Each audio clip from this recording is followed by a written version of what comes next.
ఇటుక భువనగిరి ఎంపీ చావల కిరణ్ కుమార్ రెడ్డి గాంధీభవన్ మీడియాతో మాట్లాడుతూ కీలక వ్యాఖ్యలు చేశారు. దానికి సంబంధించిన బ్రేక్ న్యూస్ చూస్తున్నాం. ఇక నిరంకుశ ద్రౌపర్య పాలనను తరిమికొట్టి ప్రజలు భాగస్వామ్య పాలన తెచ్చుకున్నారని భువనగిరి ఎంపీ చావల కిరణ్ కుమార్ రెడ్డి అన్నారు. గాంధీభవన్ మీడియాతో మాట్లాడారు. ఇక లోక్సభ ఎన్నికల్లో ఒక్క సీటు గెలవని పార్టీ వచ్చే ఎన్నికల్లో 100 సీట్లు ఎలా గెలుస్తుందని ప్రశ్నించారు. 6 నెలల క్రితమే బీఆర్ఎస్ ప్రజలు కర్రు కాల్చి వాత పెట్టారని గుర్తు చేశారు. 17 పార్లమెంటు నియోజకవర్గాల్లో పోటీ చేస్తే కేవలం 16 నియోజకవర్గాల్లో డిపాజిట్లు రాలేదని అన్నారు. ఆ పార్టీ గురించి మాట్లాడుకోవడం కూడా వేస్ట్ అని అన్నారు.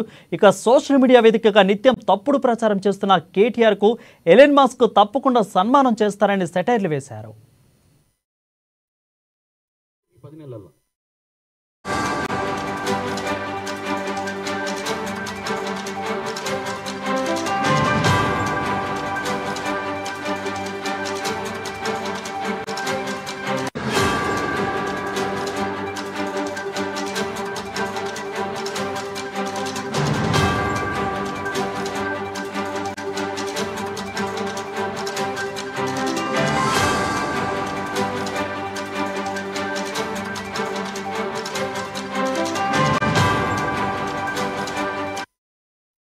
ఇటుక నిరంకుశ ద్రౌపర్య పాలన తరిమికొట్టి ప్రజలు ప్రజాస్వామ్య పాలన తెచ్చుకున్నారని భువనగిరి ఎంపీ చావల కిరణ్ కుమార్ రెడ్డి అన్నారు.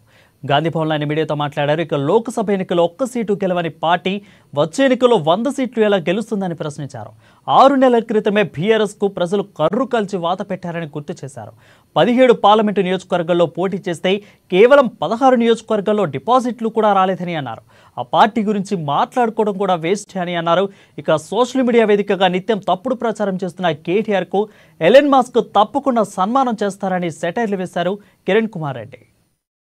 14 మీరు అధికారంలోకి వచ్చారు. 2018లో రెండోసారి అధికారంలోకి వచ్చారు. 2014 మేనిఫెస్టో, 2018 మేనిఫెస్టో, మేము 2023లో అధికారంలోకి వచ్చినాం. మీరు 10 ఏళ్ళు పరిపాలించారు, మేము 10 నెలలు పరిపాలించాం. మీ 10 ఏళ్ల పాలన, మా 10 నెలల పాలన, మీ 2 మేనిఫెస్టోలు, మాదొక మేనిఫెస్టో తీసుకొని చర్చకు రండి.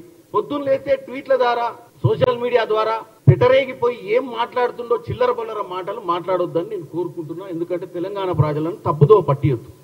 10 నెలల పాలన గురించి తెలంగాణ ప్రజలు గొప్పగా చూసిరు. మీ పాలనలో సెక్రటేరియట్ భవనంలో కూర్చొని మంత్రులను చూసిరు. సెక్రటేరియట్ భవనంలో రాని మంత్రులు, రాని ముఖ్యమంత్రి గురించి తెలుసు. పేరుకే ప్రగతి భవన్ పెట్టుకురు, కానీ దాంట్లో నా ప్రగతి లేదు. దాంట్లో ఏ రోజు ముఖ్యమంత్రి వచ్చి ఉండి తెలంగాణ ప్రజలకు సంక్షేమం గురించి ఆలోచించింది లేదు.